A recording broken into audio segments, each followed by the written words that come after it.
하나님 말씀은 출애굽기 6장 10절에서 우리 30절까지 함께 읽겠습니다. 출애굽기 6장 10절에서 30절까지 말씀입니다. 여호와께서 모세에게 말씀하여 이르시되 들어가서 애굽 왕 바로에게 말하여 이스라엘 자손을 그 땅에서 내보내게 하라. 모세가 여호와 앞에 아뢰어 이르되 이스라엘 자손도 내 말을 듣지 아니하였거든 바로가 어찌 들으리까? 나는 입이 둔한 자니이다. 여호와께서 모세와 아론에게 말씀하사 그들로 이스라엘 자손과 애굽 왕 바로에게 명령을 전하고 이스라엘 자손을 애굽 땅에서 인도하여 내게 하시니라. 그들의 조상을 따라 집에 어른은 이러하니라.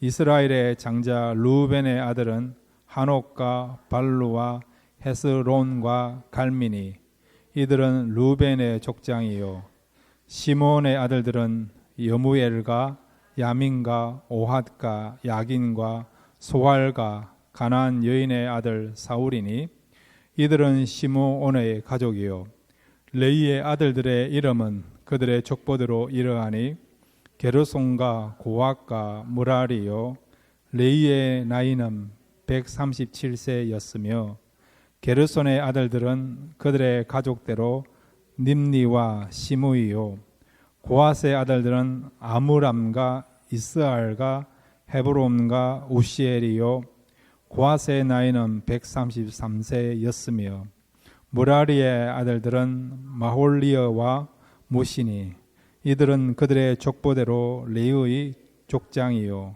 아므람은 그들의 아버지의 누이 요게벳을 아내로 맞이하였고 그는 아론과 모세를 낳았으며 아므람의 나이는 137세였으며 이스할의 아들들은 고라와 네벡과 시글이요 우시엘의 아들들은 미사엘과 엘사반과 시드리요 아론은 암미나답의 딸 나손의 누이 엘리사바를 아내로 맞이하였고 그는 나답과 아비우와 엘르아살과 이다마를 낳았으며 고라의 아들들은 아실과 엘가나와 아비아삽이니 이들은 고라 자손의 족장이요 아론의 아들 엘르아살은 부디엘의 딸 중에서 아내를 맞이하였고 그는 비느하스를 낳았으니 이들은 레위 사람의 조상을 따라 가족의 어른들이라. 이스라엘 자손을 그들의 군대대로 애굽 땅에서 인도하라 하신 여호와의 명령을 받은 자는 이 아론과 모세요. 애굽 왕 바로에게 이스라엘 자손을 애굽에서 보내라고 말한 사람도 이 모세와 아론이었더라. 여호와께서 애굽 땅에서 모세에게 말씀하시던 날에 여호와께서 모세에게 말씀하여 이르시되 너는 여호와라. 내가 내게 이르는 바를 너는 애굽 왕 바로에게 다 말하라. 모세가 여호와 앞에서 아뢰되 나는 입이 둔한 자이오니 바로가 어찌 나의 말을 들으리까. 아멘. 이 밤의 말씀을 통해서 하나님을 아시고 하나님 알아감으로 우리의 믿음이 더 성장할 수 있는 귀한 시간 되시기를 바랍니다. 오늘 본문에 보면 우리 하나님은 일하시는 하나님, 일을 하더라도요 그 일을 이루시는 하나님인 것을 우리가 발견할 수 있습니다. 그래서 일을 이루시는 하나님에 대해서 오늘 두 가지를 함께 생각하기를 원합니다. 첫 번째로 한번 따라해 주시기 바랍니다. 훈련을 위해 명령하신다. 예, 하나님은 우리에게 말씀하시고 명령하시는데 훈련을 위해서 때로는 말씀하시고 명령하십니다. 어떤 명령은 우리가 쉽게 할 수 있어요. 쉽게 할 수 있어요. 근데 어떤 명령은 쉽게 할 수 없는, 마음도 허락되지 않고 몸도 따르지 아니하는 그런 힘든, 마치 고역과 같은 그런 명령들이 때로는 하나님께서 우리에게 주시는 경우 있고 또 그런 명령을 우리에게 요구하십니다. 아이들도 마찬가지예요, 여러분. 뭐 사오라 이러면 잘하거든요. 그죠? 그런데 좀 힘든 거는 힘을 쓴다든지 여러분.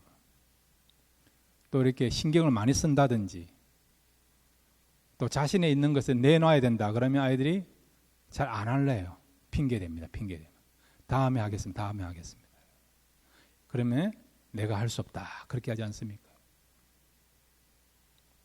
자, 그러면 우리 하나님도 우리에게 명령하시는데 왜 명령하시느냐? 훈련을 위해서 우리에게 명령하신다는 겁니다. 자, 여러분 6장 우리 9절부터 12절을 보시면 하나님께서 모세에게 또 명령하세요. 여러분. 이미 모세는 하나님의 명령을 붙잡고 바로에게 가가지고 내 백성 내놔라. 사흘 길쯤 가서 우리 하나님께 예배드리게 하여 나의 백성들 내놔라고 하나님의 말씀을 전했어요. 여러분. 하나님의 말씀대로 순종했습니다. 그랬더니 바로가 아 그래? 그럼 너 백성들 다 데리고 나가라. 그렇게 했습니까? 아니지 않습니까? 오히려 더 완강하게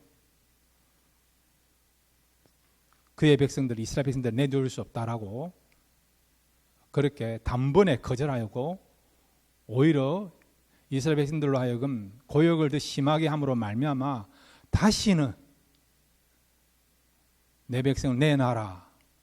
출애굽에 대한 이야기를 못 꺼내도록 그렇게 고역을 심하게 시킨 그런 말씀을 우리가 알고 있지 않습니까? 바로도 여러분 하나님 말씀에 대해서 거절하였고 백성들도 마찬가지죠. 여러분. 차라리 가만히 있으면 좋겠는데 괜히 와가지고 오히려 우리로 하여금 더 힘들게 했다는 거죠. 여러분. 안 그래도 지금 노동일 하는 것이 쉬운 일이 아니고 힘든 일인데 이제는 집까지 안 두니까 벽돌 이렇게 굽는 일을 해야 되는데 그런데 집이 없으니까 더 힘들다는 거예요. 여러분. 그러니까 차라리 우리는 그냥 가만히 내주면 좋겠다. 모세를 밀어내고 또 모세의 말을 듣지 않는 결과가 나타났죠. 그래서 모세는 지금 바로에게도 거절당하고 백성들에게도 거절당하는 그런 상황이 있습니다. 실패한 거죠. 상실감을 가진 것입니다. 또 무기력감을 가진 것입니다. 자, 그런 상황인데 하나님은 모세의 마음을 아는지 모르는지 모세야 가라. 또 가서 바로에게 말하라. 이 백성을 내놔라고 말하라고 명령하지 않습니까? 자, 이러한 하나님의 말씀에 대해서 모세가 어떻게 반응을 보이고 있습니까? 자, 우리 9절부터 출애굽기 6장 9절부터 12절까지 같이 읽겠습니다. 시작. 모세가 이와 같이 이스라엘 자손에게 전하나 그들이 마음의 상함과 가혹한 노역으로 말미암아 모세 말을 듣지 아니하였더라. 여호와께서 모세에게 말씀하여 이르시되 들어가서 애굽 왕 바로에게 말하여 이스라엘 자손을 그 땅에서 내보내게 하라. 모세가 여호와 앞에 아뢰어 이르되 이스라엘 자손도 내 말을 듣지 아니하거든 바로가 어찌 들으리까? 나는 입이 둔한 자니이다. 예. 1차에 거쳐서 지금 바로에게도 거절당하고 백성에게도 거절당한 거예요, 여러분. 그런데도 하나님은 또 명령하자면 가라. 바로에 가서 내 백성을 내놔라고 말을 하라고 그 명을 전하라고 하나님이 모세에게 말씀하지 않습니까? 그럴 때 모세가 뭐라고 얘기합니까? 하나님, 바로도 거부하고 백성도 거부하는데 어떻게 내가 다시 가서 이 말을 전할 수 있습니까? 그 말은 한 번 실패감을 경험했으면 되었지 두 번 실패감을 경험하기를 원치 않습니다. 하나님 도대체 내 마음을 아십니까? 내 괴로움을 아십니까? 낭패감, 실패감을 맛본 나의 심정, 나의 그런 어떤 마음을 아십니까? 그런데도 하나님 또 명령하십니까? 이런 심정으로 모세가 하나님께 말한 거죠, 여러분. 나는 입이 둔한 자입니다. 하나님 말씀을 듣고 가서 말한다 하더라도 바로가 듣지 않을 것입니다. 그렇게 하나님 앞에 모세가 당당하게 거부하고 또 항의하는 것을 보게 되죠. 하나님은 왜 이렇게 1차에 거쳐서 실패한 모세에게 또 괴롭게 힘들게 가라고 명령했을까요? 그 이유는 뭡니까? 훈련 때문에. 1차에 실패했지만은 2차 가고 3차 가고 4차 가고 5차 가고 그렇게 하다 보면요, 이제는 항의 안 합니다. 이유를 달지 않습니다. 하나님 뜻이니까, 하나님 말씀하시니까, 하나님의 뜻 가운데는 분명한 선한 결과가 있을 것이다. 분명한 이유가 있을 것이다. 나를 망하게 하고 나를 괴롭게 하기 위하여 하나님께서 이런 명령하신 것이 아니라 나를 성장시키시고 하나님의 역사를 경험하도록 하게 하여, 하나님께 영광 돌리도록 하게 하여, 사람들에게도 유익을 주도록 하게 하여 하나님께서 나에게 이런 명령하시구나.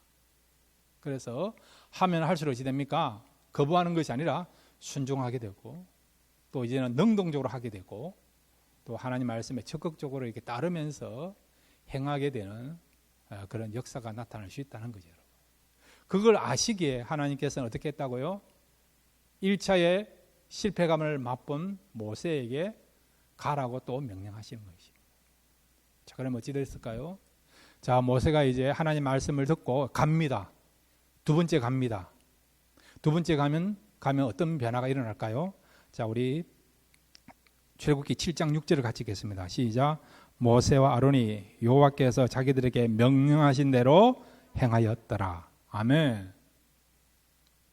이것밖에 없어요. 1차에 가가지고 실패하고 난 뒤에 하나님께서 가라고 말씀하실 때에 바로가 내 말 안 들을 것입니다. 백성들도 내 말 안 들을 것입니다. 나는 입이 둔한 자입니다. 이 말은 나는 설득력을 가지는 사람이 아니라는 거예요.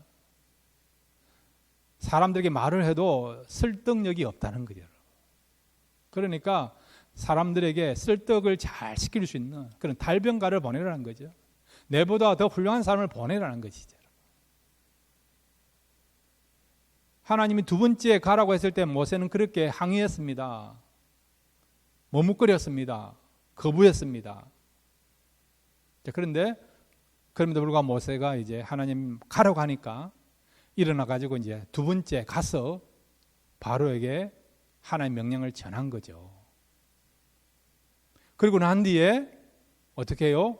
모세가 그 부분에 대해서 하나님이 가라고 하신 그 명령에 대해서 이의를 달거나 이제 못 가겠습니다, 불순종한다는 그런 말도 없고 의문을 달지도 않고요, 부정적인 마음으로 하나님의 명령에 대해서 받아들이지 않고 순종하게 되고 능동적으로 받아들이게 된 것을 보게 되죠. 이제 세 번째 여러분, 모세가요 또 바로 앞에 가가 명령을 전합니다. 한번 볼까요? 출애굽기 12장 27절. 이제 10가지 재앙이 내릴 것이다 그렇게 말하고 하고 난 뒤에 이제 모세가요 백성들에게 하나님께서 말씀하신 대로 그 명령을 전하게 됩니다. 자, 출애굽기 12장 27절 같이 읽겠습니다. 시작. 너희는 이러기를 이는 여호와의 유월절 제사라. 여호와께서 애굽 사람에게 재앙을 내리실 때에 애굽에 있는 이스라엘 자손의 집을 넘어사 우리의 집을 구원하셨느니라 하라 하매 백성이 머리 숙여 경배하니라. 28절입니다. 이스라엘 자손이 물러가서 그대로 행하되 여호와께서 모세와 아론에게 명령하신 대로 행하니라. 아멘. 여호와께서 명령하신 대로 모세를 통해서 말씀하신 그 말씀대로 백성들이 따르고 순종하는 일이 일어나게 되게 된 거예요. 여러분. 특별히 여러분 출애굽기 12장은 유월절에 관한 그런 내용을 담고 있습니다. 집마다 가족 수대로 양을 잡죠. 가정 수대로 양을 잡아요, 여러분. 그리고 죽음의 천사가 집을 방문할 때에 죽음을 피할 수 있는 길은 뭡니까? 문설주에 양의 피를 바르는 것이죠. 양의 피를 바르면 그 집안에 살고 있는 사람들이 다 산다는 거죠.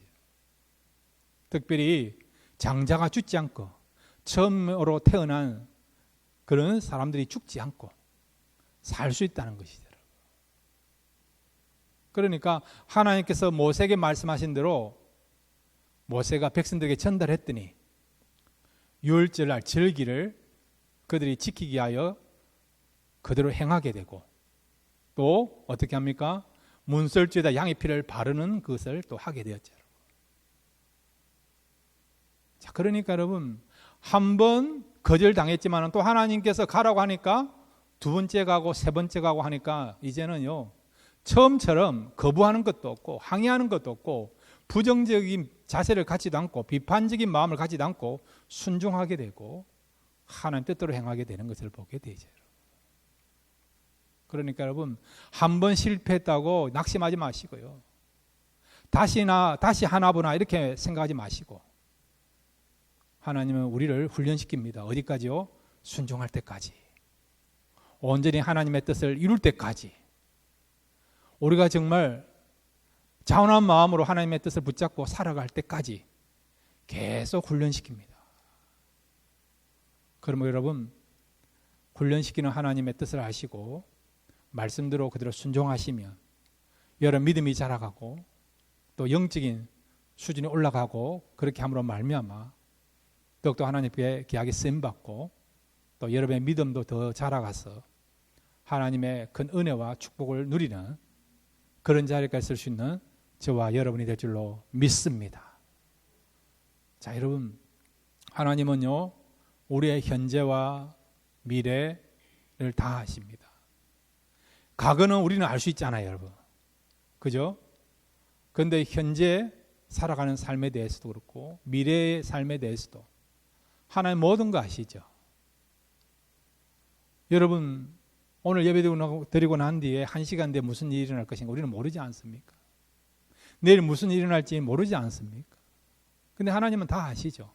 아시기 때문에 우리가 이해할 수 없고 납득할 수 없는 그런 일들도 때로는 계획하시고 진행하시고 명령하시고 또 우리에게 맡기는 것을 보게 됩니다.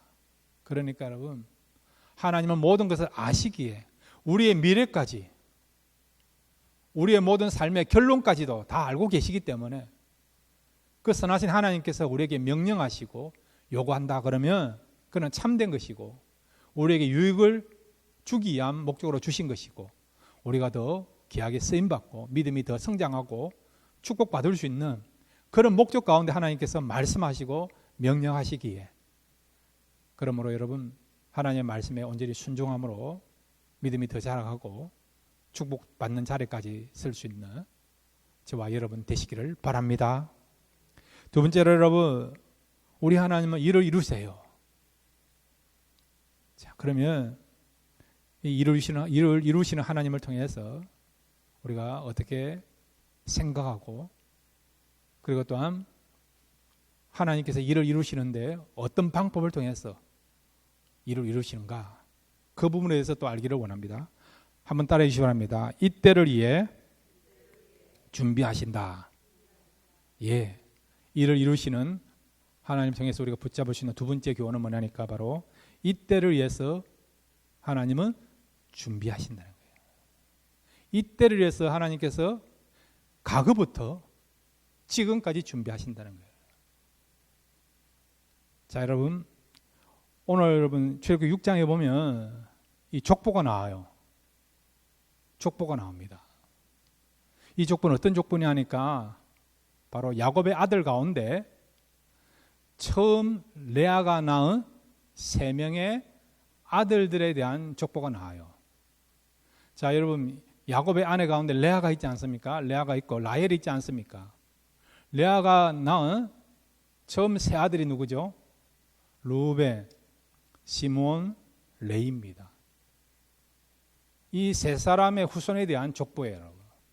그런데 지금 어디에 초점 맞추고 있느냐? 레이 지파에 초점을 맞추고 레이 지파에 초점 맞추고 있습니다. 자, 지금 왜 이렇게 갑자기 족보 이야기가 나왔느냐? 모세가 나는 못 갑니다. 입이 둔한 사람입니다. 그렇게 말했는데 그러면 하나님이 그래 너 대신에 다른 사람 보내겠다든지 아니면 말을 잘하는 그런 달변가를 보내주겠다든지 그렇게 말을 해야 되는데, 그죠? 그런데 갑자기 하나님께서 뭐라고 답변하시느냐? 족보에 관한 말씀하시. 족보에 관한 말씀. 전혀 상황이 안 맞아요, 여러분. 우리 애들 가지고요, 밥 주세요. 그렇게 하면, 그러면 조금 기다리세요. 그러니까 무슨 밥을 줄까요? 뭐 그렇게 답을 할 수 있는 거 아니에요. 근데 갑자기 밥을 달라고 했는데 택시 불러줄까요? 그러면 말이 안 되지 않습니까, 여러분? 동문서답하는 그런 어떤 상황 아닙니까? 지금 하나님과 모세의 대화 속에 마치 그런 것 같아요. 하나님, 나 못 갑니다. 입이 둔합니다. 좀 해결해 주세요. 그렇게 했는데, 그러면 그에 대한 맞는 답을 하셔야 되는데 갑자기 족보 이야기를 한다는 거예요, 여러분. 그럼 하나님은 이 모세 형편 사정을 모르고 그냥 엉뚱한 이야기를 하시느냐, 전혀 상황에 안 맞는 말을 하시느냐, 그런 분이 아니에요. 우리 하나님 어떤 하나님이십니까? 전지전능하신 하나님입니다. 적재적소에 정확하게 말씀하시고 모든 것들을 계획하시고 모든 일을 이루시는 완벽하신 완전하신 하나님이 저와 여러분 믿고 있는 하나님이고, 실수가 없는 말에 대해서도 그렇고 또 모든 어떤 행하는 일에 있어서도 실수가 없는 분이 하나님이신 것을 우리가 알고 있지 않습니까? 여러분, 하나님은 실수가 없는 걸 믿으시죠? 우리가 살다 보면요, 하나님 실수했어요, 잘못한 거 아닙니까? 어긋나는 일이 너무 많아요, 여러분. 근데 실수하지 않았습니다. 완벽하신 하나님께서 계획하신 일이고 완벽하신 하나님께서 행하신 그 주권 속에 이루어지는 일이라는 거예요, 여러분. 지금 여러분 이해가 안 되고 해석이 안 된다 하더라도 언젠가는 해석이 됩니다. 아, 그때 그 일을 하셨군요. 그런 일이 일어나게 하셨고 그때 그 사람을 만나게 하셨군요. 이해됩니다, 여러분. 그러니까 지금 이해가 안 되고 지금 뭔가 해답이 안 온다 하더라도 시간이 지나면 하나님 알려주시고 깨닫게 하십니다. 그때까지 기다리시기를 바랍니다. 그러면 하나님께서 왜 모세에게 족보 이야기를 하십니까? 이유가 있어요, 여러분. 이 출애굽의 그 여정, 모세가 쓰임받고 아론이 쓰임받은 것은 어느 날 갑자기 된 일이 아니란 거예요. 얼렁뚱땅 된 일이 아니란 겁니다. 하나님의 치밀한 계획 가운데서 이 일이 진행되었고 여기까지 왔다는 것을 말씀해 주는 거죠.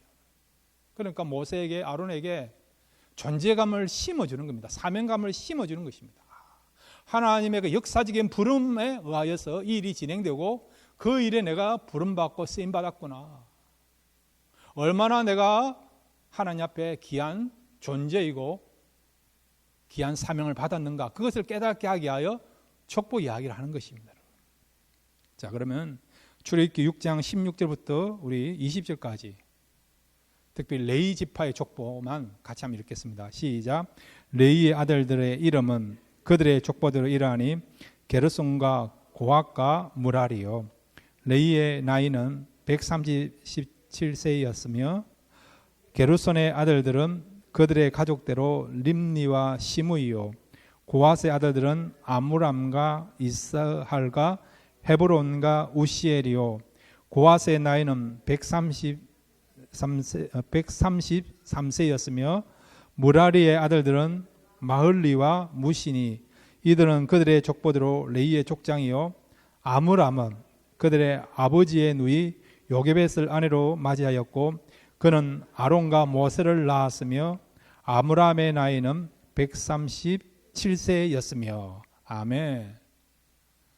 자, 여러분, 야곱에게는 12아들이 있죠. 그런데 레아에게서 나온 아들이 있고 라헬에서 나온 아들이 있고 그 다음에 또한 이 레아와 라헬의 몸종에서 난 아들들이 있어. 그래서 12명입니다. 그런데 이 레아에서 나온 아들 가운데 세 번째 아들이 레이입니다. 레이에게는 또 세 아들이 있어요. 오늘 본문에 나온 것처럼 게르손과 그 다음에 고핫과 무라리라고 하는 아들이 있어요. 그런데 이 무라리에서 누가 나오느냐? 모세의 아버지가 되는 아므람이나 아므람. 이 아므람은 요게벳이라는 아내를 통해서 두 아들과 또 딸 하나를 낳았죠. 그래서 모세와 아론을 낳고 그 다음에 미리암이라는 딸을 낳았습니다. 자, 여기 보세요. 지금 레위 지파가 나오고 그 다음에 레위의 세 아들 이름이 나오고 각 아들의 후손들의 이름이 쫙쫙 나와요. 자, 그런데 결국 누구한테 초점 맞추느냐? 모세와 아론입니다. 모세와 아론. 그러니까 모세와 아론이 나오기 위하여, 태어나기 위하여 레위 지파를 하나님이 태어나게 하시고 존재하게 하시고 선택하신 것입니다. 그걸 말하는 거예요, 여러분. 네가 레위 지파지? 레위 지파에는 세 아들이 있지. 그 세 아들을 통해서 또 여러 후손들이 나오지. 그렇지만은 그 많은 후손들 가운데, 그 많은 아들 가운데 하나님의 관심이 어디 있느냐? 바로 모세와 아론 너에게 있다.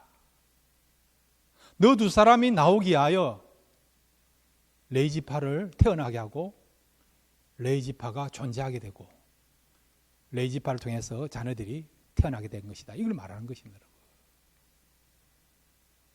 여러분, 창세기 보면 족보가 많이 나와요. 창세기 5장에는 아담과 그 후손들에 관한 족보가 나오고 10장에는 노아와 그 아들들에 대한 족보가 나와요. 11장에는 셈족의 그런 족보가 나오는데 결국 그 셈족의 족보 마지막에 등장하는 인물이 누구냐? 아브라함이다. 아담과 아브라함은 성경의 역사를 보면 2000년의 차이가 납니다. 2000년의 차이가 나요. 2000년 동안 여러분 얼마나 많은 사람이 세상에 태어났겠습니까? 얼마나 많은 민족들이 파생되었겠습니까? 그런데 결국 뭘 말하느냐? 아담을 통해서 아브라함이 태어났다는 거예요. 아담이 왜 태어났느냐? 아브라함이 태어나도록 하기 위해 태어났다는 거죠. 아브라함이 무슨 일을 했습니까? 이 아브라함을 통해서 믿음의 세계가 시작되지 않습니까? 믿음의 세계. 아브라함을 통해서 결국 이스라엘 민족이 시작되지 않습니까? 그리고 이 아브라함을 통해서 누가 나오죠? 아브라함의 후손 가운데 모세가 나오고 아론이 나오고 그 다음에 다윗이 나오고 예수 그리스도가 이 땅에 오지 않습니까?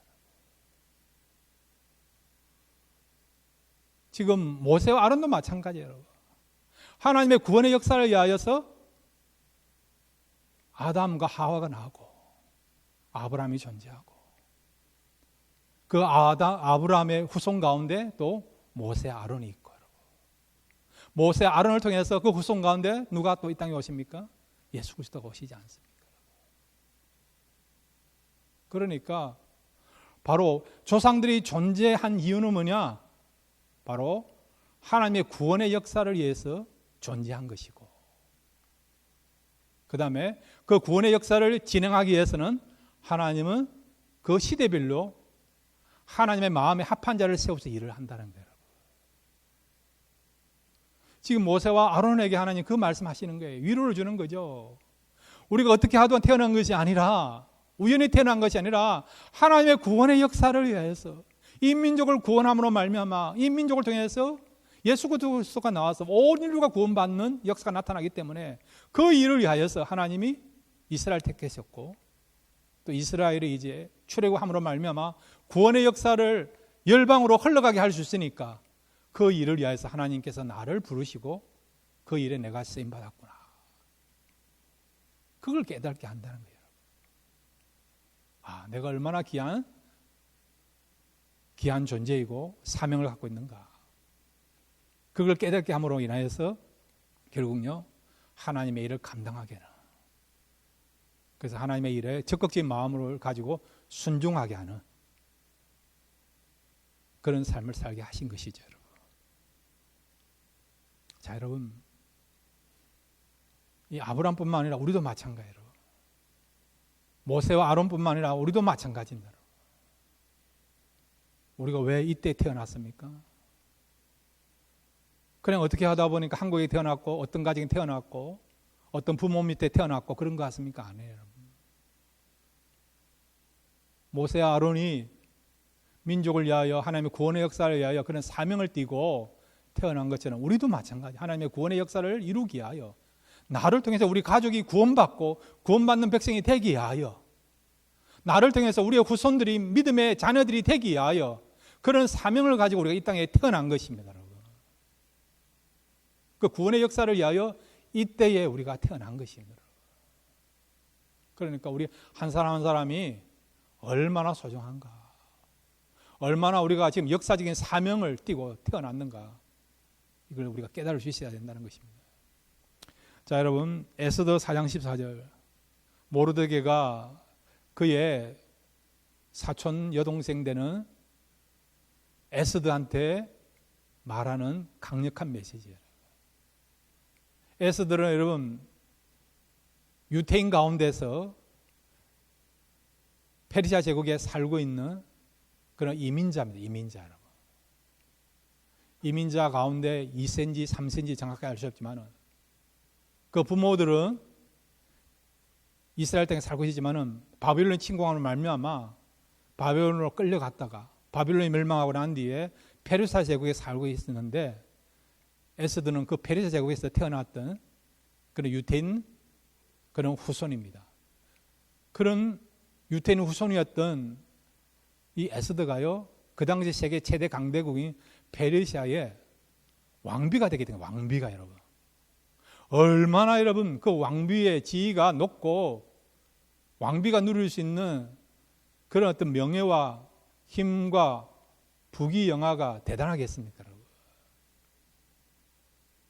그런데 이 에스더를 향하여서 그의 누굽니까? 사촌 오빠 되는 모르드게가 뭐라고 이야기합니까?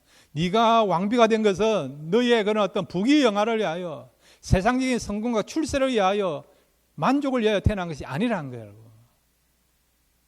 이미 하나님의 계획 가운데서 너가 이때를 위해서 하나님의 일을 위해서 왕비가 되었다는 것이죠. 그걸 잊지 말라는 것입니다.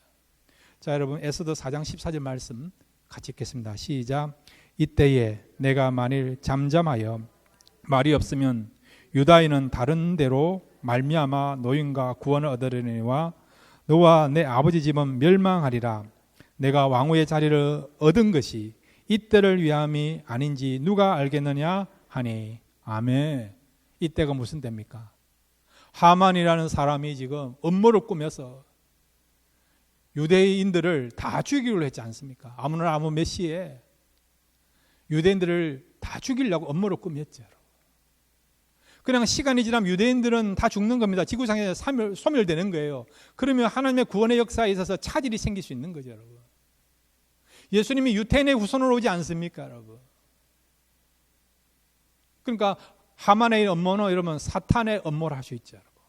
하나님의 구원의 역사를 막는 그런 사탄의 음모를 할 수 있습니다. 그래서 모르드게가 에스더에게 뭐라고 이야기합니까? 하나님의 구원의 역사를 위하여 이때를 위해서 너가 지금 왕비가 되었으니까 그 일을 하라는 거죠. 왕에 가서 우리 민족이 처한 형편을 알리고 하만의 음모를 알려서 우리 민족을 구원하라는 것입니다. 이때를 위해서 네가 왕비된 것이니까 그 일을 하라는 것입니다. 결국 4장 16절에 보면 여러분이 잘 아는 말씀, 내가 죽으면 죽으리라, 그 말씀을 선포하고 에스더가 왕 앞으로 나가서 고백함으로 말미암아 죽을 위기에 놓였던 유태인들이 구원받는 것을 우리가 알고 있지 않습니까? 그러니까 여러분, 우리는 이때를 위해서 하나님의 구원의 역사를 위해서 살아가고 있고 이때를 위해서 우리가 이 땅에 태어나시고 이때를 위해서 우리가 지금 살아가는 것입니다. 한번 볼까요? 여러분이 이 땅에 태어났는데 그냥 우연히 태어나는 것이 아니라 얼마나 하나님은 옛날부터 이때를 위해서 계획하시고 그런 가운데 우리를 태어나게 하셨는가? 에베소서 4장 3절, 에베소서 1장 4절 5절을 같이 읽겠습니다. 에베소서 1장 4절 5절입니다. 시작. 고 창세전에 그리스도 안에서 우리를 택하사 우리로 서로 사랑 안에서 그 앞에 거룩하고 흠이 없게 하시려고 그 기쁘신 뜻대로 우리를 예정하사 예수 그리스도로 말미암아 자기 아들들이 되게 하셨으니. 아멘. 하나님이 우리를 구원하시려고 하는 계획을 언제 잡았습니까? 창세전에요. 우리 김계순 권사님, 각석희 집사님, 강기준 집사님, 또 이근숙 전사님, 이충희 전사님, 건용호 장로님, 또 우리 한중근 전사님, 또 우리 중혁 형제, 저희 집사람, 저도 마찬가지고. 창세전에 우리를 구원하려고 하는 계획을 가진 겁니다. 이런 역사적인 백그라운드를 가지고 우리 태어난 거예요, 여러분. 이때를 위해서 우리가 구원받고 우리를 통해서 우리의 후손들이, 우리의 가족들이, 이웃들이 구원 백성이 되기에 한 이때를 위해서 하나님께서 먼저 창세전부터 계획하신 거예요, 여러분. 창세전부터 계획하셔서 그 계획을 차근차근 이루어가게 하시고 우리 부모님들을 태어나게 하신 거죠. 여러분 부모님들이 왜 태어났습니까? 우리가 구원받도록 하기야. 구원받는 이때를 위해서 부모님이 존재한 것입니다. 우리도 마찬가지예요. 우리가 부모가 되지 않습니까? 왜 부모로서 우리가 살아갑니까? 우리 때문에 우리의 후손들이, 우리의 자녀들이, 우리 아들들이, 우리의 딸들이 하나님 믿고 하나님의 일을 하기 위하여 이때를 위해서 우리가 부모로서 살아가는 것입니다. 그러니까 우리가 지금 살아가는 거, 예수 믿은 거, 예수 믿는 자녀로서, 예수 믿는 부모로 살아가는 거 사명감을 가지시기를 바랍니다. 이거 시시한 거 아니에요, 여러분. 만세전에 하나님께서 계획하신 일이에요, 여러분. 여기에 하나님의 모든 힘과 에너지가 다 투여돼. 삼일째 하나님의 그런 계획 가운데서 우리가 지금 구원받은 것이고 이 구원의 역사가 진행되는 것입니다. 그러므로 사랑하는 성도 여러분, 우리 역시도 이때를 위해서 하나님께서 예비해 놓으신 구원의 역사를 위해서 우리가 살아가는 그런 존재이기에, 그러므로 우리는 가치 있는 존재요, 가장 소중한 존재요, 그리고 또한 가장 영광스러운 존재인 것을 알고 날마다 하나님의 그 부름에 합당한 삶을 살아가시는 저와 여러분 되시기를 주님의 이름으로 축원드립니다.